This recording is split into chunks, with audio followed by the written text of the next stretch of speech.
That's sure. And things have changed quite a lot, very dramatically in the past several years. And in fact, in 2019, the first image was published, and oh, there it goes.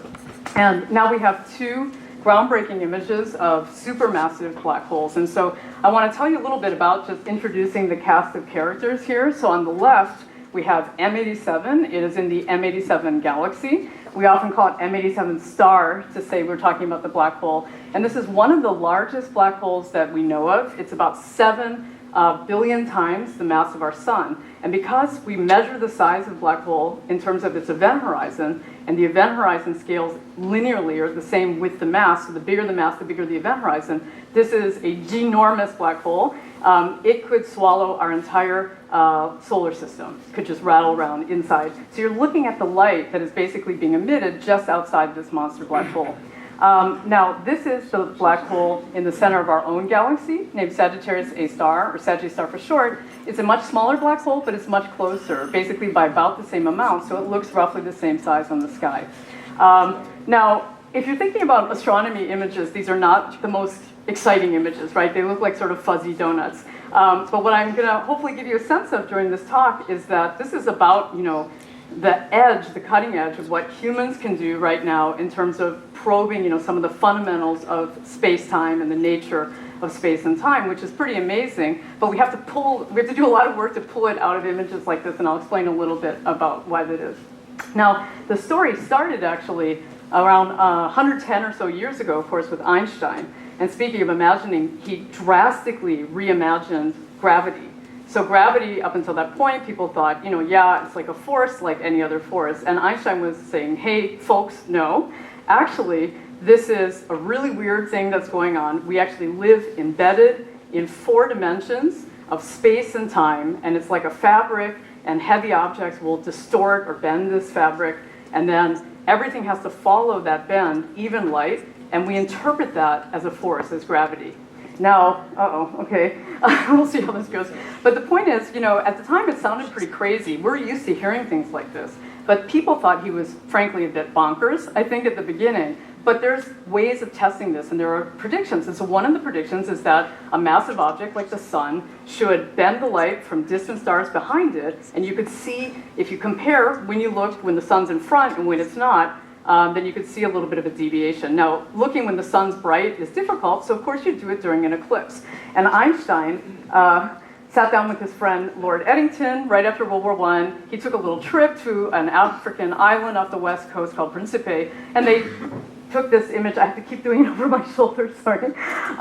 They took this image here where they showed, these are the stars.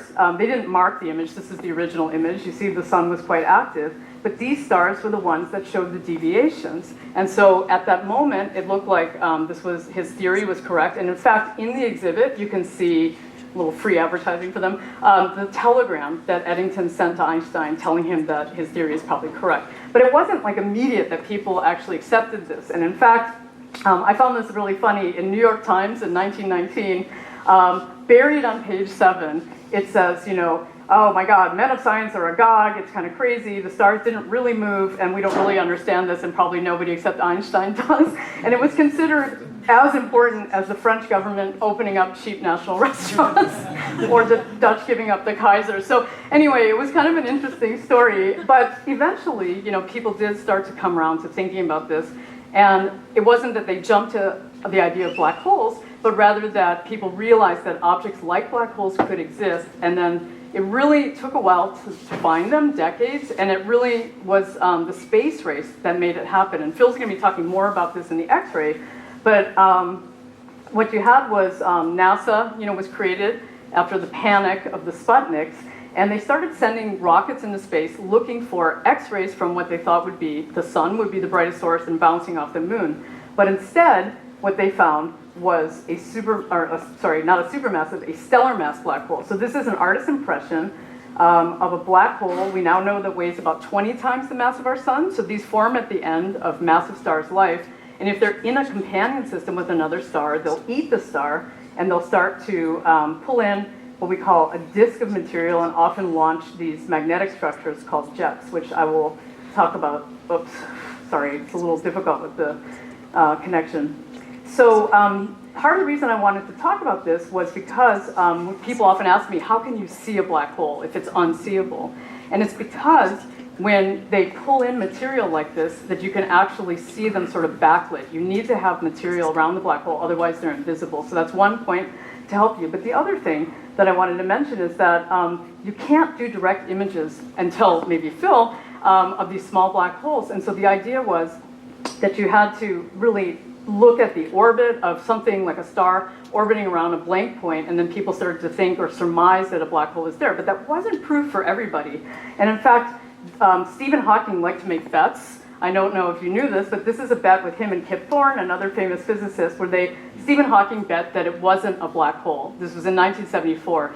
And if you read the fine print, the bet was a subscription to Penthouse, and if you don't know what that is, you can look it up. But it's the kind of magazine you wouldn't give to kids. And I think Stephen really wanted his subscription because he didn't actually admit the bet was over until 1990.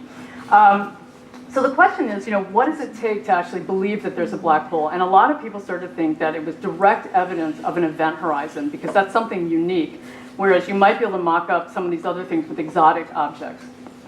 And so what I wanted to show you was this movie, kind of give you an example of what it is that's happening, because general relativity gives a very clear prediction of what happens when light is near a black hole. And so you can imagine this is sort of us on the camera looking at a black hole. There is a system of stuff around it, like the jets and the disk. But what's going to happen is we talk about light that is direct. So light that's basically coming, is it not? There we go. Light that's more or less coming directly to us, but it's being bent a little bit by the black hole. We call that gravitational lensing. That's the effect of space-time.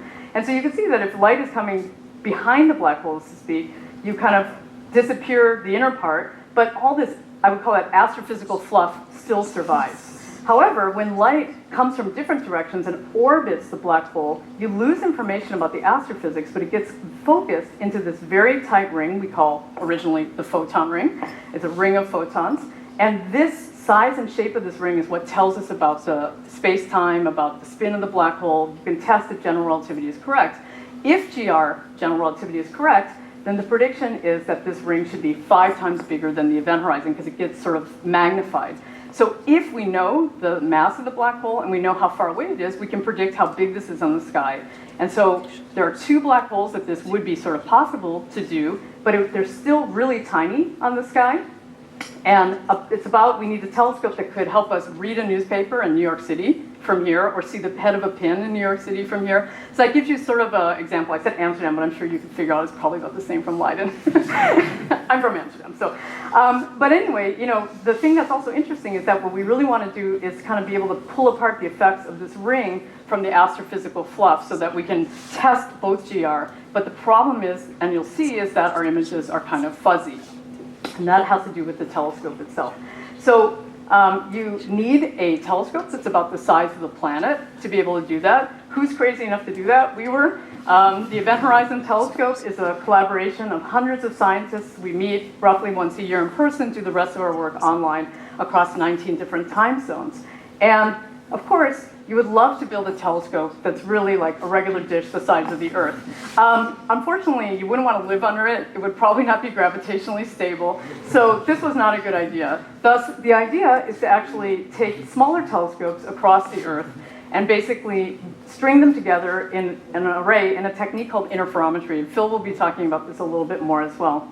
So you get a virtual telescope, but as you can see, the area that it covers is not as good as a full Earth-sized telescope, so it's not as sensitive.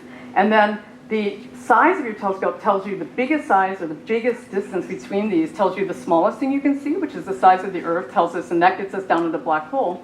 And these smallest distances tell us the largest thing that we can see. So we get a very narrow range of size scales, and that's sort of the tuning of our Earth-sized telescope. Now, we don't own this telescope. In fact, all those dishes belong to other people, so we have to borrow it in a special mode once a year. We actually have to compete for the time, so it's quite stressful. And just to give you a sense, we've been building and expanding the array over the last years, and so we started with 8 facilities, and every year we're observing annually, and we're starting to get more and more data, and we've got better, coverage, but it's still what you would call quite a sparse array, and that's where the challenge really comes out. So what did we learn? Memes are very popular with black holes, and so it was kind of a surprise to us who presented this. We're nerdy scientists, and we didn't really think that this would catch on so much, but it really resonated with people, and it's really come into the lexicon. People talk about the black hole and the budget now everywhere. One of our colleagues just sent this around on the EHT communication tool. So, people are associating toilets with black holes now, which I guess makes a sort of sense. But anyway, but in reality, sorry, I just came from teaching, so my throat is a little dry. But what are we actually starting to find out? Well, this is giving you a perspective a bit about these two black holes that are at different distances. But again, if we know the mass and we know the distance, which we did, we can predict the size of that ring. And then one of the first questions we can ask is this matching the predictions of Einstein's general relativity? So I can draw here, what these sizes would be, projected on the sky. And we find that, sure enough, it sort of lines up. So that is not how we do it. I'm going to give you a little bit of a sense of how we actually do the test. But basically, it didn't have to be this way. So the first order, we're actually matching, but we can only say that general relativity is correct within about 10 to 20%, and we'd like to do a lot better than that. Now, the way that we actually model these things is we build computer simulations. So I'm going to start by just showing you now for the rest of my talk, what is the state of the art? What are the things that we've learned since these first images? And what have we've been doing in all this time? So the state of the art at the moment, and I also want to mention, is we look at other black holes. These are the only two that we can do this ring for at the moment because of the size of our planet. But we can look at other systems, especially ones that have these jets and disks, and see quite close to the black hole. So we're looking at many sources, but these are what we call the horizon sources for obvious reasons, because we're looking at the event horizon. And this kind of Van Hoek-like streaming is a visualization of what we now know is this is showing us the patterns of magnetic fields wrapping around right outside the black holes. And the magnetic fields are important for us because they help explain how these jets of material are basically launched. And they tell us a lot about the astrophysics of what's going on. And they help us rule out models. And I'll show how that works in a second. So this is kind of the state of the art of where we are at the moment. And the way that we actually test our models is we take supercomputers, we put a black hole in a box, we wrap a donut of material so that you're looking at a slice sideways through a donut of material. We seed it, with magnetic fields, which are these black lines. We let it run. We see the jets get launched, and this is a top-down view. And just to kind of show you how this looks, so you zoom in. Very quickly, magnetic fields become very turbulent. These big jets get launched out, and this is showing you how the field lines come out and get very wrapped up, and then basically. And my movies, okay, there it goes. And then it's sort of not showing super well here, but you can see that this is the disk and this is the outputs of the jets. And the thing is, this doesn't look like the image that we showed you. And the reason is because this is what gives you the light, the backlighting, and then we have to actually trace those photons like that movie to make a fake image that we can compare. And so you start with a system like this, but because we tuned our telescope to have the right size to look near the black hole, we don't see a lot of this stuff on the very large-scale structure. Also, the frequency of our telescope is selected to sort of pick out and see through what's going on. So what we're doing is we're kind of stripping away all the large-scale structure. The stuff near the black hole produces the light, and we end up with this mix of astrophysical stuff that's moving around, but also this feature which is associated with the space-time, this steady ring. And so here's another simulation just to show one particular model, and you can see that as it's changing in time, stuff is changing. This is the astrophysics of the direct light, and this is that feature that tells us about gravity and general relativity. But of course, we can't see it this well. We have to smear it with our bad telescope, and that's why it's so fuzzy. And so the difficulty is pulling apart these two pieces, and that's one of the things that we're trying to do at the moment. Okay, so just to give you an idea of how this process works, we run hundreds of models. Each of these are extremely computationally expensive. We then make millions of snapshots to compare, and then we look at not just the images, but also other telescopes' data, and we start to narrow down to several of these models until finally we get down to just a couple. This is for the galactic center black hole. And, sorry, I'll just jump to this. I was ruling out, one of them got ruled out now by this new polarization or the magnetic field lines. So we're starting, and by ruling out a lot of these different models, we actually start to get more information about both space-time and the astrophysics around it. So that's a lot of the work that we do at the moment in the simulation. Now, I'm almost finished. I just want to mention that what we start to do now is we want to combine now all this other information across the entire electromagnetic spectrum.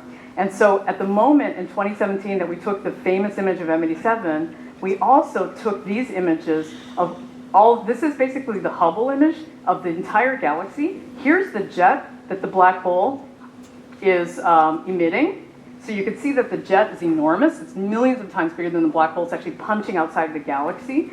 And these are different telescopes looking at the jet, looking at up to the gamma rays where you can't really see things very well.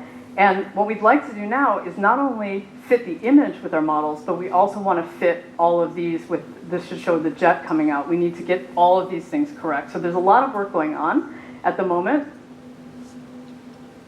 And one of the other big things that's happened is that since we looked in 2017, the ring has shifted by about 30 degrees. Now, we're not entirely sure what this means yet. There's a lot of different theories, but each year we get another snapshot in this ongoing movie, and that's a bit slow for us. So what we're trying to do at the moment is to actually have a movie campaign in 2026. We're going to spend about 2 months, we hope, doing quite a few of these snapshots so that we can study this evolution and understand, and this can help us also pick between different models. We'll also have a press release coming out next month. And here, this was 2018 where the ring shifted. Here's some images of the jet that we took. And we also saw a flare, which is basically like a massive solar flare in the gamma rays. And this is telling us that there was some big particle acceleration event near the black hole that we caught on camera, so to speak. So there's a lot of work also trying to connect, this physics of turbulent magnetized plasma, very similar to what's happening in the sun, but sort of turned up to 11. Near black holes, and it's one of the most extreme environments in the universe. Okay, and so the very end is just saying that we have lots of telescopes that we're starting to build. The yellow and the pink are ones we have already, and we're starting to actually look at building new telescopes. I'm involved in one in Namibia that we're doing, partnering with the University of Namibia. And the idea with this is that you add new baselines, and we can go from here's a model of some sort of blob near the black hole. We think that we can actually start to see this in real time. And space, which is my lead-in to Phil's talk, is the next frontier. And so the idea is that to really go from these fuzzy images to something sharper, we need to have a bigger telescope, and we need to go off the planet. So there are plans now, and these are two kind of different concepts, to have some elements that are orbiting in space that will actually help us get to the goal of a sharper image, and we can also maybe do this for more black holes. So I'm sorry for all the technical difficulties, but I hope that that helped you get a little bit more of a picture, and I'm just going to leave it with that. Thank you.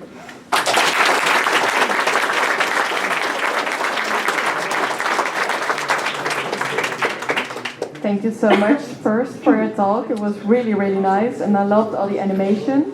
Before we're going to our break, we're first gonna give one or maybe two very quick questions for Sarah. So who has a very peering question needs to ask it now. Hi. So recently I just read the book of Brian Cox about black holes, and he wrote about the non-rotating black holes.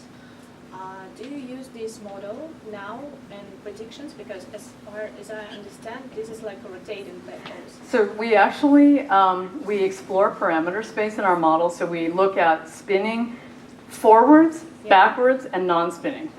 So we do look at non-spinning. But I think, with Brian, I'm not sure exactly this book, but he may not be talking about astrophysical black holes. I'm not so sure, because sometimes when theoretical physicists are talking about black holes, they're thinking more about like holographic models. So, and there's a little bit of a mismatch, because they're using black holes more as a mathematical construct to test certain ideas. But a lot of things, like even Hawking radiation, is 10 to the 60 times, so 10 with 60 zeros, more faint than what we can see with the telescope. So it's not possible to study some of these aspects. So I don't know, you can ask me more later if that didn't touch on your question. Yeah, thank you. And I think, because we're a bit tight on time, if you have any more questions... I'll be here. Yes, she will be here. So afterwards, at the end, there will be time to ask your questions. And we're just gonna first maybe thank the speaker again for this great